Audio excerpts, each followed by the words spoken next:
Hello guys, your favorite BPM coach. A quick video on process patterns. I think we covered this before, but I'm really going to cover this quickly, as quick as possible. So you could have a process in an organization, right? How we process new hires, a typical HR process, only two actors, the administrator and the team leader. So the administrator receives a request for a new hire. They have to review the supporting documents. Is the documentation complete? If no, they notify the requester of the reasons why they're rejecting this.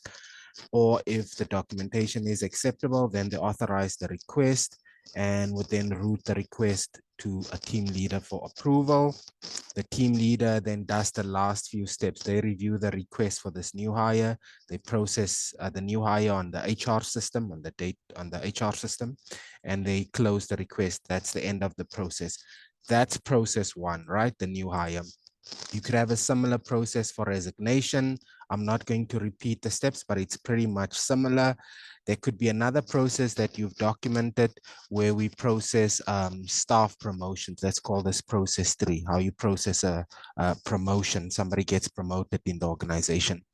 Now, for all of these 3 processes, and there could be a whole lot of others, you will notice that step number 2, number 3, number 4, number 5 on the new hire process. Step number 2, number 3, number 4, number 5 on the resignation process. And if you go to movement, then step number 2, number 3, number 4, and number 5 are all the same, or they're all similar. So instead of duplicating all of these steps or activities on these 3 maps, again, you need to identify that this is actually a process pattern, and you can therefore delete these activities and simply build a pattern in here. So to build a pattern, basically a sub process, you will do the following, and connect your process here. Let's do that and do that. Okay, cool. So just again, this is more if you want to get into advanced modeling. This is now going to be our pattern, and call it a name. I think we called it perform initial review of documentation. So perform initial review of documentation. I mean, not there, sorry guys. Pattern, perform initial review of documentation. I'm doing this in Visio, by the way, but I'm sure you guys know because you can see the aesthetic. You go to look at how simplified this diagram is. No clutter, not a lot of objects. It's just very simple. Then you go to your second process, the termination process. Again, we've identified that activities number 2 to activity number 5, activities number 5 were duplicates. They recur on every other process. You delete them and you simply create a pattern object. There you go. And again, we are simplifying the way you document. Nobody likes duplication. It's not necessary. It's very juvenile. So this is more if you want to impress and really do a good job. Then we go to our third map, the processing of staff promotions. Again, there's our step number 2, 3, 4, and 5, which occurred exactly in the other 2 processes as well. So we can just easily delete them, and we build a process pattern here. I'm going to show you now how we're going to treat the pattern itself. Okay, so just hang 10 with me. I'm using Visio, guys.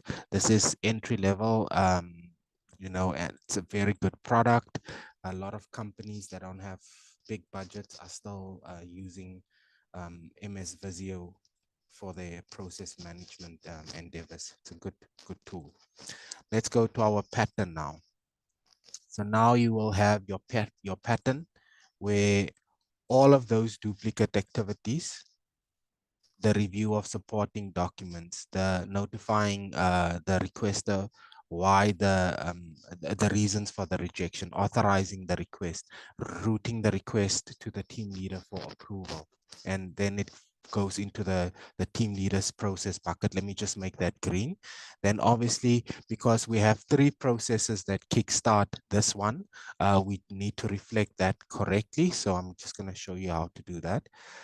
So you then take, you need to have a gateway there, and you're going to have 3 of these objects. So I'm just creating 3 copies quickly of this object.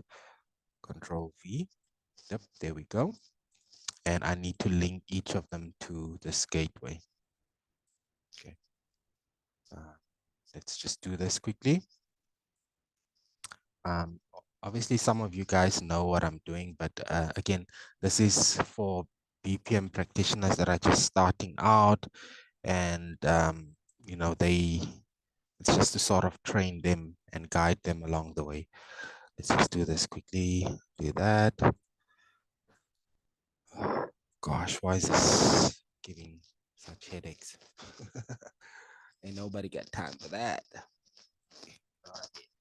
Okay, cool. So let's do, so our first process is P1. P1, the new hire process. Okay, that is on the second one was our termination process. So terminations. I'm not even using verbs here. Then the third one was movements or promotions. Let's just be consistent. We called it promotions, our promotions process. So you can see how each of these processes then slot into our process pattern. You know what I mean? So that's it really, guys. Yeah, that's it. So we have our new hire that, you know, we're receiving the documentation there. Our administrator, you know, has to do that review, etc. It's the same for the terminations process. It's the same for the promotions process. And then we hand over where we, where the team leader, they need to do their part of the process, irrespective of whether this was a new hire, termination, or a promotion. And that's all I wanted to show you today. Happy modeling, and thank you guys.